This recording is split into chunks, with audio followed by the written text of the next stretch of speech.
qu'est-ce que c'est que d'être une femme en Christ aujourd'hui déjà, de nos jours, et surtout une femme en Christ avec des formes? On commence direct. Et je me suis dit, écoute, Scolastique, qu'est-ce que tu peux faire pour de 27 ans? Quand même, faudrait que tu fasses quelque chose qui pourrait être non seulement bénéfique pour toi, qui va te plaire, mais aussi qui va peut-être bénir d'autres personnes qui te connaissent Amen. et qui te suivent sur les réseaux. Alors je me suis dit, pourquoi pas un podcast? Oui. Est-ce que Scolastique est célibataire? On veut savoir. Oh, waouh! Si je peux vous dire quelque chose, que je finirai par me marier. Quand on n'arrive pas à voir Dieu comme un père, on a très tendance à s'éloigner quand on est passé à côté de notre vie de prière, de notre vie de méditation. Et en fait, moi, je me dis toujours, peu importe le nombre de fois que tu es passé à côté, le Seigneur, il reste là où toi, tu l'as laissé.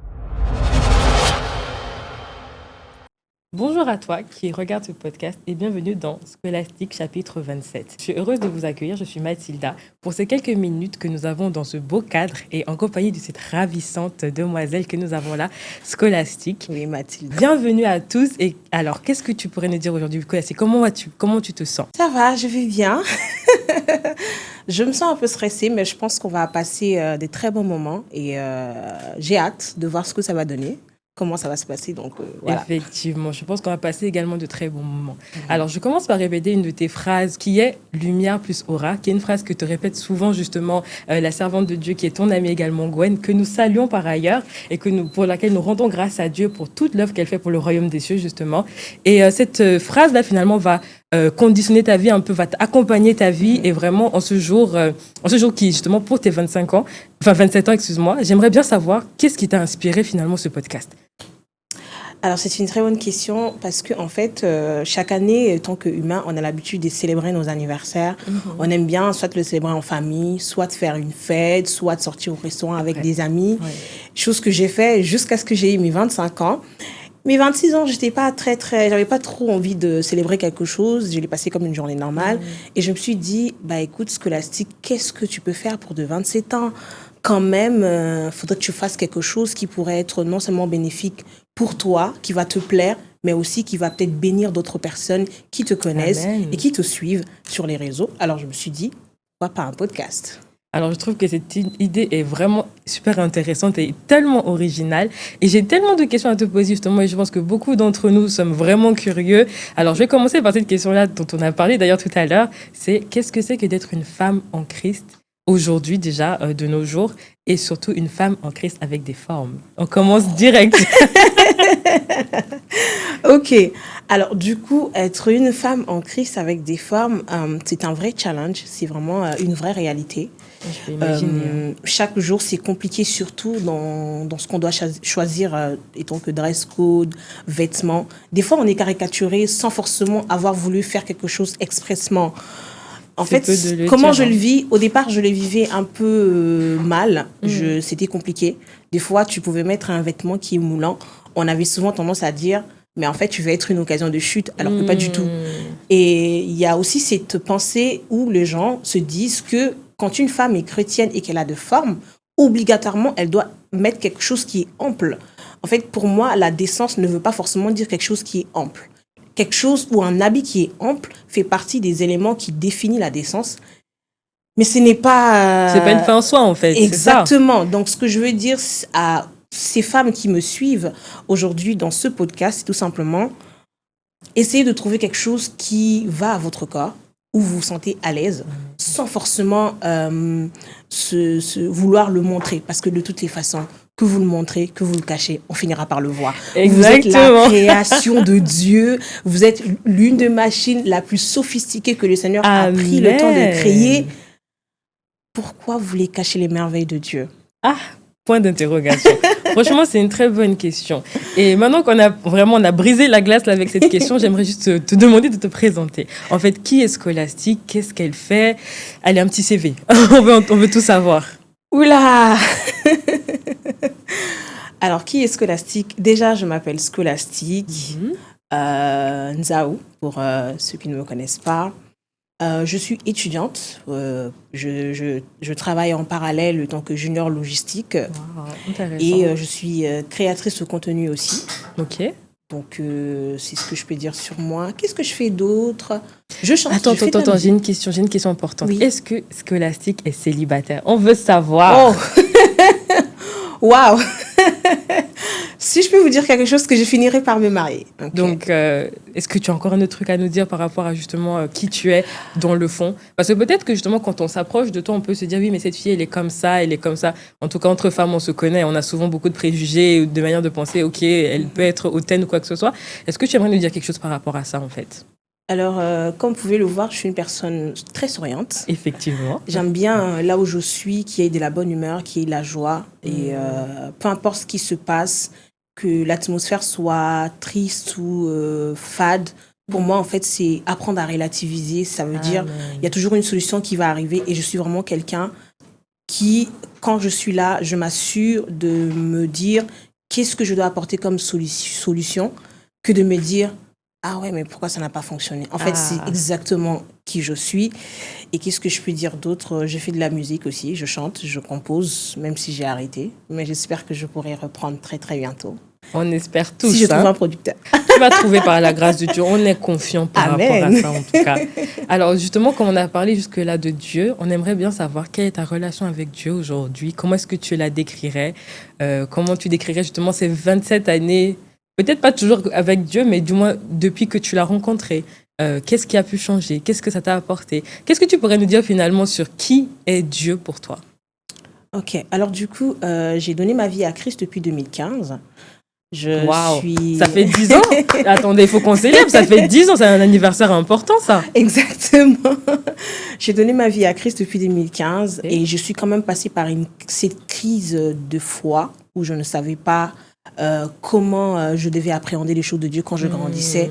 Et je bénis les Seigneurs parce que cette année-là, 2015, j'ai commencé à prier à l'église La Compassion du pasteur Marcelo Tounassi. Wow, okay. J'ai beaucoup appris, j'ai été énormément enseignée par plusieurs prédications, ce qui a permis à ce que je me décide finalement d'accepter le Seigneur comme Jésus-Christ comme mon Seigneur et mon Sauveur. Amen, et aujourd'hui, si je peux définir ma relation avec Dieu, c'est vraiment comme un père. Amen. Ouais. J'aime bien parler de Dieu comme un père parce que je me rends compte que des fois, quand je regarde ma vie, chaque pas, chaque étape, il y a une trace de lui. Amen, wow. Même lorsqu'il y a eu des moments où je me disais que j'avais la capacité de faire quelque chose, il s'organisait de faire en sorte que je me dise, là, ce que là, tes moyens sont limités, laisse Dieu faire. Wow.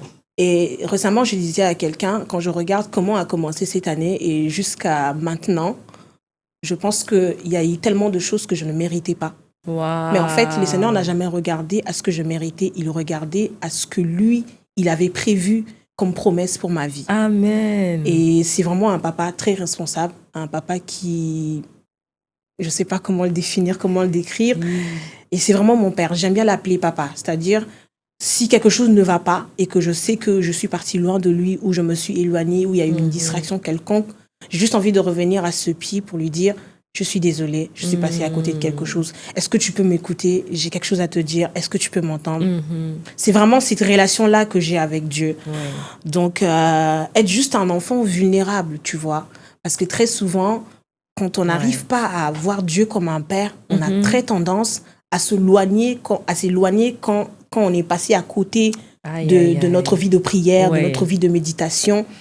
Et en fait, moi, je me dis toujours, peu importe le nombre de fois que tu es passé à côté, le Seigneur, il reste là où toi, tu l'as laissé. En fait, c'est comme un rond-point. Il y a plusieurs voitures qui passent. C'est pas parce que toi, tu fais un tour à gauche que la voiture qui passe à droite n'est pas dans le même rond-point que toi. Ça veut dire que le Seigneur, il est le rond-point au milieu. Il est là. Toi, tu tournes. J'espère que vous notez, parce que ça, c'est une anecdote, franchement, mais une illustration très claire. Continue. Toi, tu tournes. En fait, finalement, il se dit, bah, tiens, j'attends que tu prennes la sortie. Parce que dans le rond-point, il y a plusieurs sorties. Yes. Mais du coup, justement, la sortie que toi, tu vas prendre, ce ne sera pas forcément la sortie que l'autre personne va prendre. Prêche, maman, prêche. Attendez. Donc, à chaque fois que je me retrouve dans de telles situations, je viens simplement lui dire, quelle est la sortie que tu veux que je prenne pour cette route? Je veux que tu m'emmènes là-bas. Je veux que tu me conduises. Je veux que tu me parles. Je veux que tu m'écoutes. Ou je veux aussi t'écouter. Donc, c'est un peu comme ça. Waouh! Alors, vraiment là, il y a un déversement de sagesse. Je ne sais pas si vous pouvez le sentir, mais nous, ici, on le ressent. Et du coup, ça me donne envie de poser cette question.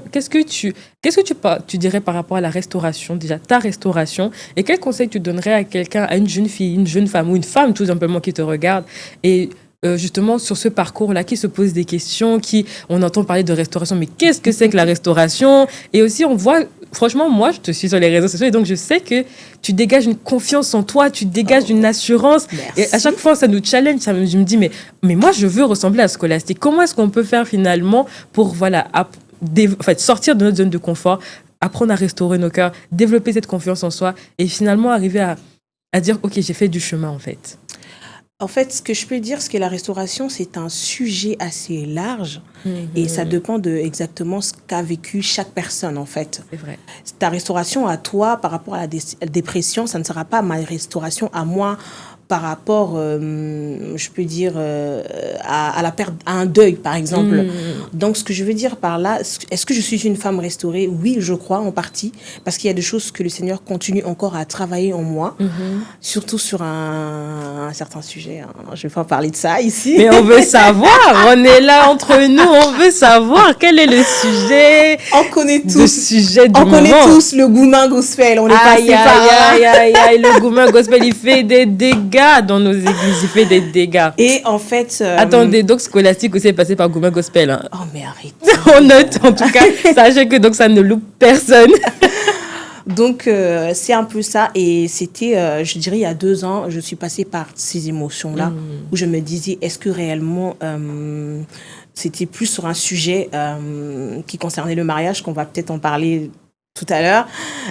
Quand j'ai eu mes 25 ans, j'avais une sorte de pression de vouloir forcément me marier parce que la société attend à ce que tu le fasses. Et dans ce chemin-là, il m'est arrivé parfois de devoir faire de choix sans consulter Dieu. Et ça a créé en fait des blessures que je n'ai pas du tout appréhendées ou même anticipées. Mais c'est sûr. Et pour pouvoir en fait me sortir de là, il y a eu tout un processus. Il y a eu vraiment un processus et si je prends cet exemple-là justement pour parler de la restauration. Et aujourd'hui, je pense que le Seigneur a pris le temps de m'enseigner, de me faire comprendre qui je suis, ma valeur, mon identité. Amen. Et tout simplement de me dire en fait, le temps lui appartient. Amen. Au bon moment, il fera les choses. Je veux dire ça comme ça. Les seigneurs, des fois, ne nous exaucent pas parce qu'on prie. Oui, des fois, il exauce à nos prières, mais il nous exauce parce qu'il est fidèle. Amen. Et wow. Dans la restauration, c'est quelque chose de super important de le mentionner. Souvent, les gens se demandent, mais pourquoi ça tarde? Pourquoi je n'arrive pas à sortir de là? Mais en fait, c'est parce qu'il y a une lâcher-prise qui doit arriver. Amen. Et toi, tu penses que c'est parce que tu pries que le Seigneur te sort de là que tu vas être restauré. Non, il veut que tu lâches prise et que lui, il se dit, laisse-moi prendre le contrôle, laisse-moi être souverain, je vais te sortir de là et ça va bien se passer. Et dès que tu décides de te lâcher, crois-moi, c'est vraiment une paix. Je ne sais comment l'expliquer. Amen. Et s'il y a quelque chose que je vais rajouter et dire surtout à une femme qui regarde cette vidéo, si tu es restaurée actuellement et que tu rayonnes et que tout ce que tu dégages inspire les gens, j'aimerais que tu saches, garde cette restauration-là. Amen. Très souvent, on nous dit comment être restauré, mais très souvent, on ne nous dit pas comment garder la restauration qu'on a. C'est tellement vrai. Qui s'est passé dans notre vie. Exactement. Et vous voyez, des gens, ils se disent, mais j'ai été restaurée, comment ça se fait que je suis retombée dans ça? Aïe. Parce que des fois, on n'a pas les armes, on n'a pas comment on appelle ça, l'antiballe qu'il faut. Ah, le pare-balles, ouais. Exactement, pour que ce qui nous a poussé à être dans ces blessures du passé ne puisse pas revenir, en fait. C'est comme si ces choses viennent nous corrompre pendant notre restauration. Et finalement, on finit par céder. Donc, j'aimerais vraiment dire à une femme, si en ce moment, tu te sens vraiment, le Seigneur, là où il t'emmène, tu te dis, si on me l'avait dit, j'aurais pas cru. S'il te plaît, garde cela. Parce que je suis sûre que tu penses de la même manière que moi. Le processus de la restauration peut prendre plus de temps que la restauration elle-même. C'est très, très vrai. Alors, comme je vous disais, on a vraiment un déversement de sagesse en ce moment. J'espère que vous êtes en train de noter parce que ce qui est dit ici est vraiment très profond et très puissant. Et on rend grâce à Dieu pour déjà ces petites questions auxquelles tu as pu nous répondre.